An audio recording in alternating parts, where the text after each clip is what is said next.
Hello guys, आज हम discuss करने वाले हैं क्लास 10 हिंदी के बाल गोविंद भगत चैप्टर के क्वेश्चन आंसर। एंड इस चैप्टर का फर्स्ट क्वेश्चन है, खेतीबाड़ी से जुड़े गृहस्थ बाल गोविंद भगत अपनी किन चारित्रिक विशेषताओं के कारण साधु कहलाते थे।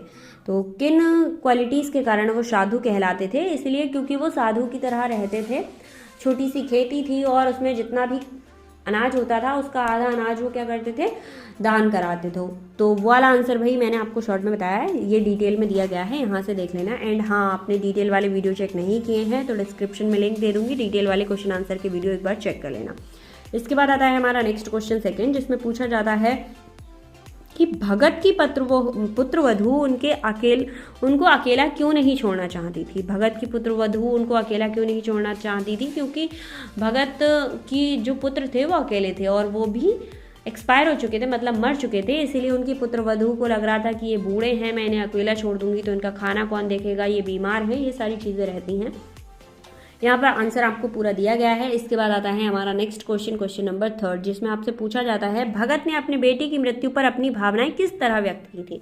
तो भगत ने अपने बेटे की मृत्यु पर अपनी भावनाएं जो थी वो गा बजाकर व्यक्त की थी, मतलब खुशी होकर कि उसे वही स्वर्ग मिल गया है। अब उसका जो आत्मा का मिलन है ना, वो परमात्मा से हो गया है। ये चीज़ सोचकर वो बहुत ज़्यादा खुश थे और कह रहे थे कि इसे जाने दो, और अपनी पुत्र वधू को भी चुप करने की कोशिश कर रहे थे। फिलहाल आंसर आपको यहाँ पर दिया गया है, वो था मेरा लैंग्वेज वाला आंसर है, ये था आपका रियल वाला आंसर।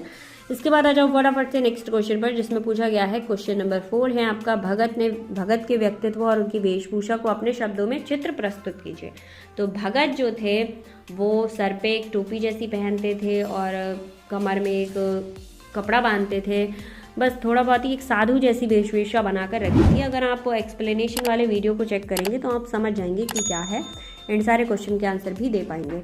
क्लास 10 के इंग्लिश, हिंदी, एसएसटी इन सारे सब्जेक्ट के सॉल्यूशन प्रोवाइड हैं। अगर आपने नहीं देखे हैं तो फटाफट से जाकर देख लो।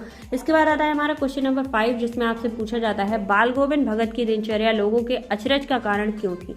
क्वेश्चन नंबर 6 में पूछा जाता है पाठ के आधार पर बाल गोविंद भगत के मधुर गायन की विशेषताएं बताइए। तो उनके गाने की बहुत सारी क्वालिटीज़ बताई गई हैं चैप्टर में, एक बार जाकर देखना, मज़ा आएगा आपको।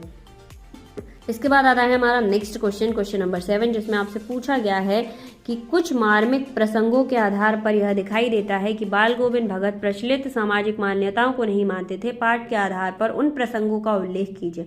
तो बाल गोविंद भगत प्रचलित सामाजिक मान्यताओं को नहीं मानते थे, यह पाठ के निम्नलिखित मार्मिक प्रसंगों को याद कराता है। फर्स्ट, सेकेंड, थर्ड, 4 पॉइंट में आपका आंसर पूरा क्लियर हो जाना है। एंड देख लो, स्क्रीनशॉट ले लो, वरना क्या होता है मेरे इंस्टाग्राम अकाउंट, जिसका लिंक हमेशा डिस्क्रिप्शन में दिया होता है, वहां जाकर आप इसके पीडीएफ लिंक को मुझसे ले सकते हैं, मतलब इसके नोट्स को मुझसे ले सकते हैं। इसके बाद आता है हमारा नेक्स्ट क्वेश्चन, क्वेश्चन नंबर 8, जिसमें आपसे पूछा गया है कि धन की रोपाई के समय समूचे माहौल को भगत की स्वर लहरियां किस तरह झंकृत कर देती हैं, मतलब उत्साहित टाइप का कर देती हैं। उस माहौल का शब्द चित्र प्रस्तुत कीजिए। तो जब भी धान की रोपाई होती थी, मतलब धान गाड़े जाते थे, तो वो अपना गाना गाने लगते थे और सारे लोग झूम झूम कर नाचने लगते थे और धान की रोपाई करते थे।